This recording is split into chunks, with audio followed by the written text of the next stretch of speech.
courage. We are told that sometimes action speaks louder than words. This is true.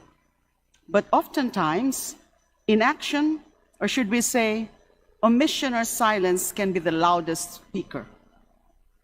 During Women's Month, every March, many politicians and public personalities grab microphones and flood social media with their praises for the importance of women in various spheres and their commitments to women's empowerment in different walks of life. They preach equality, protest against discrimination, and proclaim loudly to be pro-women.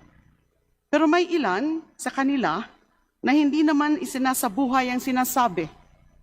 May ilang nang aapi ng babae. Performative statements lang pala ang kanilang mga pahayag.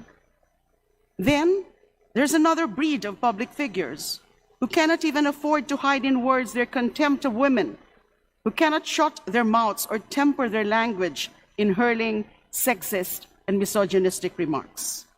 Walang paggalang sa babae. Wala ring respeto sa sariling tungkulin. Ang masama pa, they dismiss their foul comments as humor or political banter. May isang kongresistang nagpantasya ng kalaswaan sa isang artista. May isang senador na matapos magkomento na magandang isang atleta na uncomfortably pinaamin na walang boyfriend, ay inudyukan ng isang may asawang colleague na manligaw sa atleta. May isang abogado na mangmang at mayabang na nagsabing kaya nagpo-post ng photos ang isang artista ay para pagnasahan daw at umamin pa siya na pinagnasahan ng isang babaeng kongresista. Dalawang mambabatas na mambabastos ito. At tatlo silang di umano'y nakapag-aral pa ng batas. Pero hindi tumatalab sa kanila ang Convention for the Elimination of Discrimination Against Women, or CEDAW, Magna Carta of Women, Safe Spaces Act, at marami pang batas at polisiya para sa kababaihan.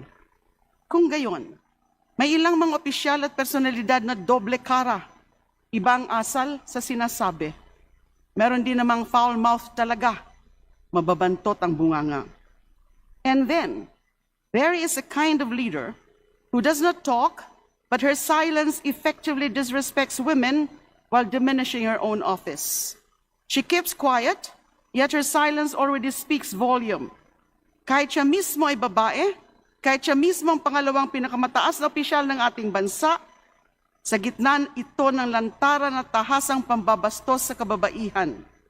In the particular cases of Congressman Suntay and Attorney Topacio, we know that their remarks were uttered in light of the impeachment complaint against the Vice President herself. Yan siguro ang paraan nila ng pagdepensa kay VP Sara. Gets po natin yan, kahit bastos sila. Ang hindi natin gets ay kung bakit si VP Sara ay naaatim na manahimik kahit inaalipusta na ang mga babaeng gaya niya. Dahil ba sa kakampi niya ang nagsalita? Dahil ba ang mga sinabi ay sa konteksto ng pagtatanggol sa kanya? Isn't the dignity of women far more important to her than personal or partisan interests? Isn't decency in public discourse weightier than political theatrics in pursuit of presidential ambition? Katulad din ba ito ng pananahimik ni VP Sara sa pananakop ng China sa ilang bahagi ng West Philippine Sea? Gaya ba ito sa pagtikom ng kanyang bibig sa harap ng pambabastos ng Chinese Embassy sa mga kapwa niya opisyal ng gobyerno? Mas matimbang ba sa kanyang suporta ng China para sukdulang talikuran ng sariling bansa? Mas mabigat bang interes ng dayuhan kaysa sa ating soberanya? Kaysa seguridad ng ating mga mangingisda? Kaysa kapakanan ng mga pareho niyang nasa pamahalaan? Gaya rin kaya ito ng pananahimik ni VP Sara sa malinaw na inciting to sedition na ginawa ng kanyang ama sa isang rally sa Davao na hinikayat na mag-alsa ang militar. Nanaig lang kaya ang pagiging anak niya o presensya mismo niya ay maituturing na pagsang-ayon sa sinabi ng kanyang ama? May malinaw na krimeng naganap, pero hindi nagsalita o dumistansya. Dito, si VP Sara, mas matimbang ba ang politika nilang mag-ama kaysa pangingibabaw ng batas at kaayusan sa ating lipunan? Saan na napunta ang panunumpa sa katungkulan na maging tapat sa konstitusyon at mga batas? Sa bagay, magtataka pa ba tayo sa bibig niya nga pala mismo galing na naisip niyang putulin ang ulo ng Pangulo at nagbanta pang ipapatay ito.